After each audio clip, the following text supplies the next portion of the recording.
ભાઈ આરસીબી અને સીએસકે ની મેચ હોય અને લાસ્ટ ઓવર સુધી ના જાય એવું બને ખરા. ફરી એક વખત આઈપીએલ 2024 ની જેમ બોલિંગમાં યશ દયાલ હતા અને બેટિંગમાં મહેન્દ્રસિંહ ધોની. જાડેજા બાપુની 50 અને આયુષ માત્રેની જોરદાર ઇનિંગ છતાં સીએસકે ની ટીમ ફક્ત 2 રનના માર્જિનથી આ મેચ હારી ગઈ હતી. આરસીબી 16 પોઈન્ટ સાથે પોઈન્ટ ટેબલમાં ટોપ ઉપર આવી ગઈ છે, એટલે ઓલમોસ્ટ તેમના નામની આગળ ક્યુ લાગી ગયો છે. ભાઈ કગિસો રબાડા ડ્રગ્સ લેતા પકડાતા તેમના ઉપર 1 મહિનાનું સસ્પેન્શન લાગી ગયું હતું. તેઓ ગુજરાત ટાઇટન્સ સાથે પાછા ક્યારે જોડાવાના છે એની પણ અપડેટ આવી ગઈ છે. આજે સુપર સન્ડેમાં કોની મેચો છે, કોણ જીત્યું ગઈકાલનું ગીવ અવે, આજે 1000 રૂપિયાનું ગીવ અવે જીતવા માટેના 3 સવાલો કયા છે, આ બધું જ આપણે એકદમ ડિટેલમાં આજના વિડીયોમાં ડિસ્કસ કરવાના છીએ. તો વિડીયો ચાલુ કરીએ એની પહેલા જો તમે હજુ સુધી આ ચેનલને સબસ્ક્રાઇબ નથી કર્યું તો ભાઈ અત્યારે જ સબસ્ક્રાઇબ કરી દેજો, કારણ કે હું ક્રિકેટને લગતા આઈપીએલ ને લગતા આ જ પ્રકારના ઇન્ટરેસ્ટિંગ વિડીયોઝ ડેઈલી આપણી ગુજરાતી ભાષામાં બનાવતો હોઉં છું. હેલો ફ્રેન્ડ્સ, તમે જોઈ રહ્યા છો આઈપીએલ ની વાતો વિથ ઈશાન જોશી. કેમ છો ભાઈ, મજામાં? આરસીબી ફેન્સ તો ભાઈ આજે 100% મજામાં હોવાના છે. એક તો પોઈન્ટ ટેબલના ટોપ ઉપર આવી ગયા, ફક્ત 2 રનના માર્જિનથી મેચ જીતી ગયા અને એ પણ સીએસકે સામે. વોટ આ મેચ બાય ધ વે. છેક છેલ્લી ઓવર સુધી એકદમ રસાકસી જોવા મળી હતી. ચેન્નઈ સામેની આ જોરદાર જીતની સાથે જ આરસીબી ની ટીમ પોઈન્ટ ટેબલમાં 16 અંક સાથે પહેલા નંબર ઉપર આવી ગઈ છે, એટલે ઓલમોસ્ટ પ્લેઓફ માટે ક્વોલિફાય થઈ ગઈ છે. ડિટેલમાં એના ઉપર ડિસ્કસ કરીએ એની પહેલા જો ગીવ અવેના રિઝલ્ટ્સની વાત કરીએ તો આજે કોઈ પણ ક્રિકેટ ફેન બંને સવાલના સાચા જવાબ પ્રેડિક્ટ ન કરી શક્યું હતું. આજે રમાનારી બંને મેચોના ગીવ અવેના સવાલો મેં આ વિડીયોના વચ્ચે પૂછેલા છે, તો ભૂલ્યા વગર આ વિડીયોને એન્ડ સુધી ખાસ જોજો. હવે આરસીબી અને સીએસકે વાળી મેચની વાત કરીએ એની પહેલા આજે સાંજે રમાનારી બંને મેચો વિશે શોર્ટમાં જોઈ લઈએ. Yes, it's double header Sunday, એટલે આજે એક નહીં પણ બે મેચો રમાવાની છે. બપોરની મેચમાં સૌથી પહેલા તો રાજસ્થાન રોયલ્સની ટીમનો સામનો કોલકાતાના ઈડન ગાર્ડન્સમાં કેકેઆર સામે થવાનો છે, જ્યારે સાંજે પંજાબ અને લખનઉ વચ્ચે ધર્મશાળામાં ટક્કર જોવા મળવાની છે. રાજસ્થાન રોયલ્સ તો ઓલરેડી બહાર ફેંકાઈ ગઈ છે, પરંતુ કોલકાતાની ટીમ માટે આ મેચ બહુ જ ઇમ્પોર્ટન્ટ રહેવાની છે. પોઈન્ટ ટેબલમાં કોલકાતાની ટીમ અત્યારે 9 પોઈન્ટ સાથે 7મા નંબર ઉપર છે, એટલે જો કેકેઆરની ટીમ આજની મેચ હારી જાય છે તો તેમના પ્લેઓફમાં પહોંચવાના ચાન્સ ઉપર પણ બ્રેક લાગી શકે છે. લાસ્ટ મેચમાં કોલકાતાની ટીમ દિલ્હી કેપિટલ્સને તેમના જ હોમ ગ્રાઉન્ડમાં હરાઈને આવી રહી છે, એટલે 100% તેમનો કોન્ફિડન્સ તો હાઈ રહેવાનો જ છે. અને ઇનફેક્ટ આ મેચ તો તેમના હોમ ગ્રાઉન્ડ એટલે કે ઈડન ગાર્ડન્સમાં જ રમાવાની છે, એટલે આઈ થિંક આ મેચમાં પણ કોલકાતાની ટીમ જ ફેવરેટ રહેવાની છે. તમારું શું કહેવું છે, કઈ ટીમ જીતે એવું લાગે છે એ મને નીચે કોમેન્ટમાં લખીને ખાસ જણાવજો.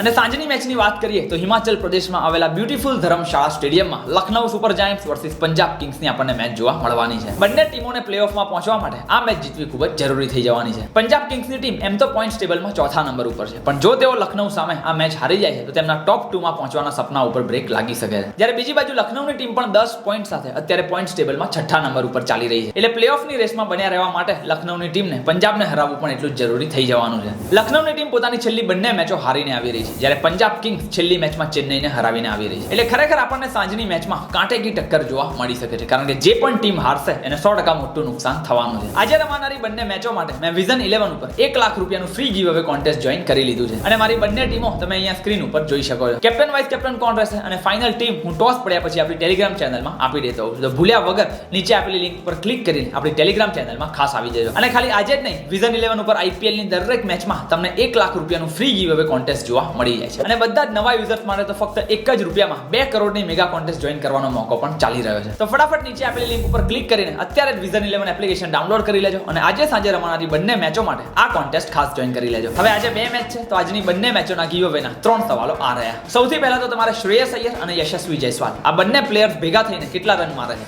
આ બંને પ્લેયરનું ટોટલ કેટલું થાય છે એ તમારે નીચે કોમેન્ટમાં લખી દેવાનું છે. ત્યારબાદ બીજો સવાલ છે કેકેઆર વાળી મેચમાં પ્લેયર ઓફ ધ મેચ કોણ રહેવાનું છે એ તમારે નીચે પ્રેડિક્ટ કરીને લખી દેવાનું છે. અને ત્રીજો સવાલ છે પંજાબ કિંગ્સ સામેની મેચમાં પ્લેયર ઓફ ધ મેચ કોણ રહેવાનું છે એ પણ તમારે નીચે કોમેન્ટમાં લખી દેવાનું છે. બસ આ 3 સિમ્પલ સવાલોના જવાબ તમારે પ્રેડિક્ટ કરીને નીચે કોમેન્ટ બોક્સમાં લખી દેવાના છે. સાથે જ આ વિડીયોને લાઈક કરી દેવાનો છે અને તમારી ઇન્સ્ટાગ્રામ સ્ટોરીમાં ભૂલ્યા વગર એને શેર કરી દેવાનો છે. 3 સ્ટેપ ફોલો કરેલા હશે અને 3 સવાલના સાચા જવાબ આપનારમાંથી એક લકી વિનરને મારા તરફથી 1000 રૂપિયા ડાયરેક્ટ યુપીઆઈ મળી જવાના છે, અને સાથે જ નેક્સ્ટ વિડીયોમાં શાઉટ આઉટ તો ખરું. હવે આરસીબી વાળી મેચની વાત કરીએ એની પહેલા ગુજરાત ટાઇટન્સના કેમ્પમાંથી રબાડાને લઈને મોટી અપડેટ આવી ગઈ છે. યસ, રબાડા કેમ સાઉથ આફ્રિકા પાછા જતા રહ્યા હતા એનું રીઝન આજે રિવીલ થઈ ગયું છે. આઈપીએલ પહેલા રમાયેલી SA20 ટુર્નામેન્ટમાં ડ્રગ્સ લેવાના કારણે કગિસો રબાડા ઉપર 1 મહિનાનું સસ્પેન્શન લગાવવામાં આવ્યું હતું. યસ, અમુક પ્રકારના ડ્રગ્સ કે જે તમે જ્યારે પ્રોફેશનલ ક્રિકેટ રમતા હો ત્યારે બિલકુલ ના લઈ શકો, અને તેમ છતાં કગિસો રબાડા લેતા પકડાયા હતા અને ડોપિંગ ટેસ્ટમાં ફેલ થયા હતા, અને એટલા માટે તેમના ઉપર 1 મહિનાનું સસ્પેન્શન લગાવવામાં આવ્યું હતું, અને એટલા માટે તેઓ ચાલુ આઈપીએલ દરમિયાન પર્સનલ રીઝનનું કારણ આપીને સાઉથ આફ્રિકા પાછા જતા રહ્યા હતા. જોકે સારી વાત એ છે કે તેમનું 1 મહિનાનું સસ્પેન્શન પૂરું થઈ ગયું છે અને તેઓ ઇન્ડિયા પાછા પણ આવી ગયા છે. ક્રિક બઝના રિપોર્ટ અનુસાર કગિસો રબાડા ગુજરાત ટાઇટન્સની ટીમ સાથે પણ જોડાઈ ગયા છે, એટલે બની શકે કે તેઓ જલ્દી જ ગુજરાત ટાઇટન્સની ટીમમાંથી રમતા પણ આપણને જોવા મળી શકે છે. તેમણે જાહેર કરેલી પોસ્ટમાં રબાડાએ ક્લિયરલી લખ્યું હતું કે આઈ એમ ડીપલી સોરી અને મેં બધાને લેટ ડાઉન કર્યા છે. જોકે હવે હું ક્રિકેટના પ્રોફેશનલ સ્ટાન્ડર્ડ્સને જાળવી રાખીશ અને મૂવિંગ ફર્ધર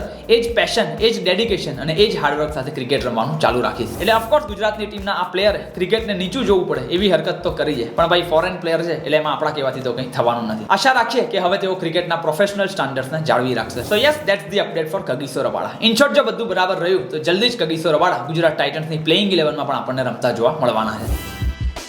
હવે આરસીબી અને સીએસકે વાળી મેચની વાત કરીએ તો ભાઈ what a game of cricket it was. Absolutely thriller. થોડી વારે જાણે રિઝલ્ટ ચેન્જ થઈ રહ્યા હતા. ક્યારેક અમ્પાયરની ભૂલો, કિંગ કોહલી જેવા ફિલ્ડરનો કેચ ડ્રોપ, છેલ્લી ઓવરમાં નો બોલમાં 6 પડવી અને તેમ છતાં આરસીબી નું 2 રનથી મેચ જીતી જવું. પેલું કહેવાય ને એબ્સોલ્યુટ સિનેમા. શરૂઆતથી વાત કરીએ તો સીએસકે ની ટીમે ટોસ જીતીને આરસીબી ને પહેલા બેટિંગ કરવા માટે બોલાવ્યા હતા અને આવતાની સાથે જ કિંગ વિરાટ કોહલી અને જેકોબ બેથેલ બંને જણાએ આરસીબી ને એક ધમાકેદાર શરૂઆત અપાઈ દીધી હતી. જેકોબ બેથેલે 33 બોલમાં 55 રન તો કિંગ વિરાટ કોહલીએ 33 જ બોલમાં 5 ચોગ્ગા અને 5 છગ્ગા સાથે 62 રન ફટકારી દીધા હતા. ભાઈ વિરાટ કોહલીએ ફરી એક વખત 500 કરતા વધારે રન ફટકારી દીધા છે. આઈપીએલ ના ઇતિહાસમાં હવે વિરાટ કોહલી સૌથી વધારે સીઝનમાં 500 કરતા વધારે રન ફટકારનાર એકમાત્ર ક્રિકેટર બની ગયા છે. એમને એમ થોડી રન મશીન કહેવાય છે અને ગેસ વોટ, તેમણે T20 ક્રિકેટમાંથી તો હમણાં જ રિટાયરમેન્ટ લીધું છે અને હજુ પણ આ T20 ક્રિકેટમાં તેમનો દબદબો જોવા મળી રહ્યો છે. આજે ચેન્નઈ સામે ફટકારેલી 50 બાદ વિરાટ કોહલી ઓરેન્જ કેપના લિસ્ટમાં પણ પહેલા નંબર ઉપર આવી ગયા છે. અને એવું નથી કે ધીમું રમી રહ્યા હોય. આજે તો સ્ટ્રાઇક રેટ પણ એકદમ છાપરા ઉપર હતો અને 5 છગ્ગા તો ખરા જ. 11 ઓવરમાં આરસીબીની ટીમનો સ્કોર 121 રન થઈ ગયો હતો. પરંતુ વિરાટ કોહલી અને જેકોબ બેથેલના આઉટ થતાની સાથે જ સીએસકેની ટીમનું સ્ટ્રોંગ કમબેક જોવા મળ્યું હતું અને પછીની 6 થી 7 ઓવરમાં આરસીબીની ટીમ 30 થી 35 રન જ કરી શકી હતી. 18 ઓવરમાં 157 રન જ હતા અને હવે ફક્ત 2 જ ઓવર બાકી હતી. એટલે એ વખતે તો એમ લાગ્યું કે આરસીબીની ટીમ 180 રન સુધી પહોંચી જાય તો પણ બહુ. But then comes the Romario Shepherd. ભાઈ આ વેસ્ટ ઇન્ડિઝના બેટ્સમેનો શું ખાઈને આવે છે ખબર નહીં.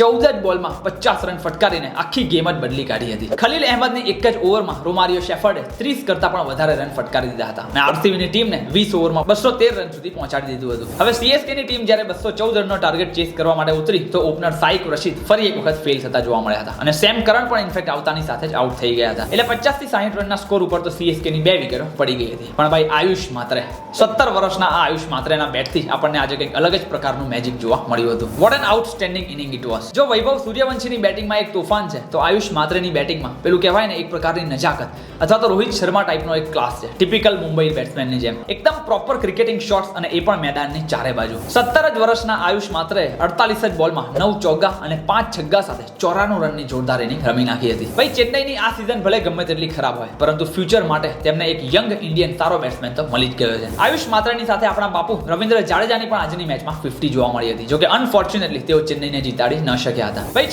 છેલ્લે તો ફરી એક વખત આઈપીએલ 2024 જેવી સેમ સિચ્યુએશન આવી ગઈ હતી. લાસ્ટ ઓવરમાં જ્યારે 15-16 રન ડિફેન્ડ કરવાના હતા ત્યારે બોલ હતો યશ દયાલના હાથમાં અને સ્ટ્રાઇક ઉપર હતા મહેન્દ્રસિંહ ધોની. પણ ફરી એક વખત યશ દયાલ મહેન્દ્રસિંહ ધોનીને આઉટ કરી દે છે અને નો બોલમાં 6 પડી હોવા છતાં પણ છેવટે આરસીબીની ટીમને તેઓ 2 રનથી આ મેચ જીતાડી દે છે. આ જોરદાર જીતની સાથે જ આરસીબીની ટીમ પોઈન્ટ્સ ટેબલમાં 16 પોઈન્ટ ઉપર આવી ગઈ છે. એટલે કે તેઓ ઓલમોસ્ટ ક્વોલિફાય થઈ ગયા છે. હજુ પણ તેમની 3 મેચો બાકી છે. એટલે આવા જોરદાર ફોર્મ સાથે તેઓ 3 મેચ હારી જાય તે તો બિલકુલ પોસિબલ જ નથી. ઇનફેક્ટ આરસીબીની ટીમ તો હવે ટોપ 2 માં ફિનિશ કરે તેવું મને 100% લાગી રહ્યું છે. So yes, RCB is back at the top. Mumbai Indians બીજા નંબર ઉપર આવી ગઈ છે અને ગુજરાત ટાઇટન્સ ત્રીજા નંબર ઉપર જતી રહી છે. શું કહેવું છે ભાઈ આરસીબી ફેન્સ? આ વખતે તો માહોલ બની રહ્યો હોય તેવું 100% લાગી રહ્યું છે. ટ્રોફી આવી રહી છે કે નહીં એ મને નીચે કોમેન્ટમાં લખીને ખાસ જણાવજો. બસ તો that's it for this particular video. જો તમને વિડીયો ગમ્યો હોય તો પ્લીઝ એને લાઈક કરી દેજો અને તમારા દરેક ગુજરાતી મિત્રો સુધી શેર કરી દેજો. ગીવ અવેમાં પાર્ટિસિપેટ કરવાનું બિલકુલ ના ભૂલતા. વિઝન 11 અને ટેલિગ્રામની લિંક મને નીચે ડિસ્ક્રિપ્શન બોક્સમાં આપેલી છે. બાકી આઈપીએલ ને લગતા આવા જ ઇન્ટરેસ્ટિંગ વિડીયોઝ દરરોજ આપણી ગુજરાતી ભાષામાં જોવા માટે ભૂલ્યા વગર આ ચેનલને સબસ્ક્રાઇબ કરી લેજો. મળીએ છીએ આપણે ફરી એક વખત આવા જ ઇન્ટરેસ્ટિંગ વિડીયો સાથે. ત્યાં સુધી આવજો.